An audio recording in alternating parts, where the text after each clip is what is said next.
Now let's see BRS। BRS means bank reconciliation statement. First question ये आता है कि हम BRS क्यों बनाते हैं, वाई बी प्रिपेयर्ड BRS। ठीक है, तो देखते हैं वन बाय वन करके।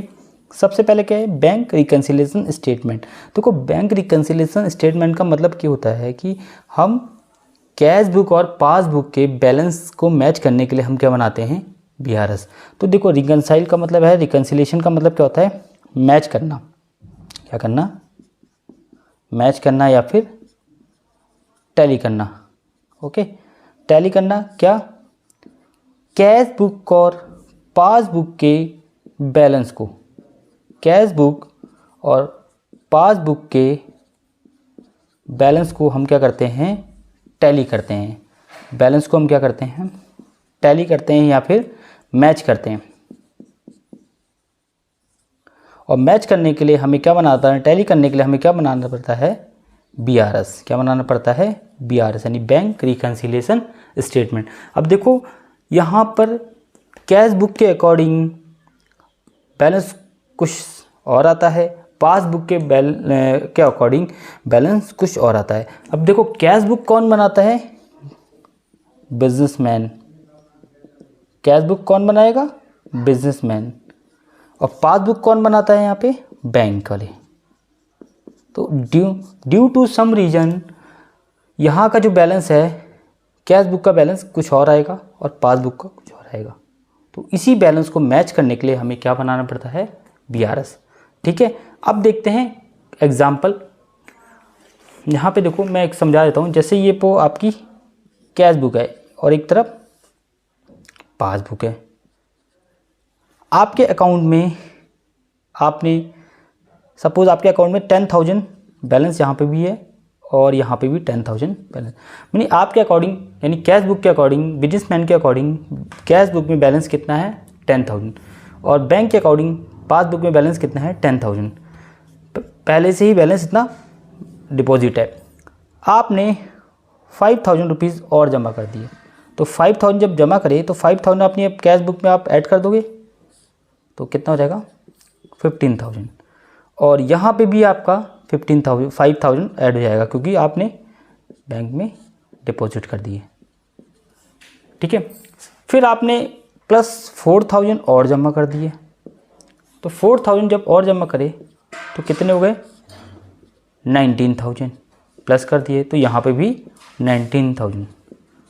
तो ये समझ लो कि अभी तो ये बैलेंस इक्वल है, मतलब ड्यू टू सम रीज़न यहाँ पे बैलेंसेस इक्वल नहीं आते हैं। इसको बैलेंस इक्वल करने के लिए हमें BRS बनाना पड़ता है। ठीक है, तो ये है डिपॉजिट। ये तो मैंने सिंपल सा बेसिक बताया, अब मैं आगे बताऊंगा। Okay, due to some reason cash book और पासबुक का जो बैलेंस है इक्वल नहीं होता, वो मैं बताऊंगा। लेकिन उससे पहले कुछ और चीज़ें बताता हूँ। देखो कैश बुक और एक तरफ है पासबुक।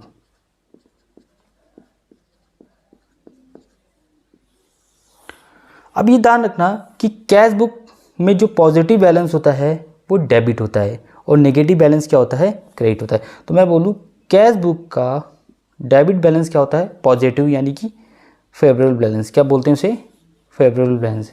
तो पॉजिटिव हो गया और उसे क्या बोलेंगे, फेवरेबल।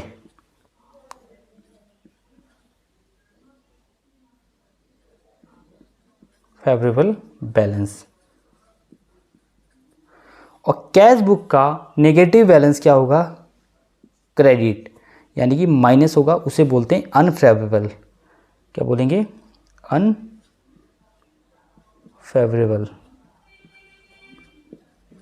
बैलेंस, या फिर बैंक ओवरड्राफ्ट भी बोलते हैं। ओके, वापस से बोल रहा हूँ, कैश बुक का डेबिट बैलेंस पॉजिटिव और पॉजिटिव को क्या बोलते हैं, फेवरेबल। कैश बुक का क्रेडिट बैलेंस नेगेटिव और उसको अनफेवरेबल बोलते हैं, या फिर बोलते हैं बैंक ओवरड्राफ्ट। ठीक है, नेगेटिव बैलेंस। अब आते हैं पासबुक पे। पासबुक का जो पॉजिटिव बैलेंस होता है वो होता है क्रेडिट। पासबुक का क्रेडिट बैलेंस क्या होता है, पॉजिटिव। क्या होता है, पॉजिटिव। और पासबुक का नेगेटिव बैलेंस क्या होता है, डेबिट। ठीक है। पासबुक का नेगेटिव बैलेंस क्या होता है, डेबिट, और उसे बोलते हैं अनफेवरेबल। क्या बोलते हैं, अनफेवरेबल। ठीक है। तो ध्यान रखना कि यहाँ पे हमें पासबुक में जब भी आपके अकाउंट में मैसेज आता है तो क्रेडिट करके आता है, यानी कि पैसे जमा हो गए, तो यानी कि क्रेडिट हो गया, पॉजिटिव हो गया। जब आपकी पासबुक से यानी बैंक से कोई पैसे निकाल लेता है तो इसका मतलब क्या बैलेंस मैसेज आता है, डेबिट, तो एक्स करके डेबिट आता है, तो उसे बोलते हैं नेगेटिव बैलेंस। ओके, तो ये चीज़ है, ये बेसिक पॉइंट है। ओके, तो अब आगे देखते हैं हम। देखो एक बात और ध्यान रखना, अगर आपको कैश बुक का बैलेंस दिया रहेगा तो आप क्या निकालोगे, पासबुक का बैलेंस। तो देखो अगर मैं बोल दूं स्टार्टिंग आपको कहाँ से है, अगर आपको बैलेंस गिवन है स्टार्टिंग, यानी गिवन है, गिवन बैलेंस, तो आपको अगर कैश बुक का बैलेंस दिया है, we have given to cash book balance, तो देन आप क्या फॉलो करोगे, पासबुक को। किसको, पासबुक को फॉलो करोगे, यानी पासबुक का बैलेंस आपका निकलेगा। ठीक है, फॉलो किसको करना है आपको, अगर कैश बुक का बैलेंस दिया तो आपको फॉलो किसको करना है, पासबुक को।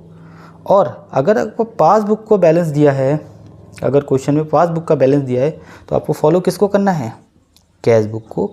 ये कुछ बेसिक पॉइंट हैं, आप नोट कर लीजिए। ओके, कैश बुक का बैलेंस दिया है तो आपको किसको फॉलो करना है, पासबुक को। पासबुक का बैलेंस दिया है तो आपको किसको फॉलो करना है, कैश बुक का। ये मेन पॉइंट BRS का है, कुछ ये बेसिक बातें हैं।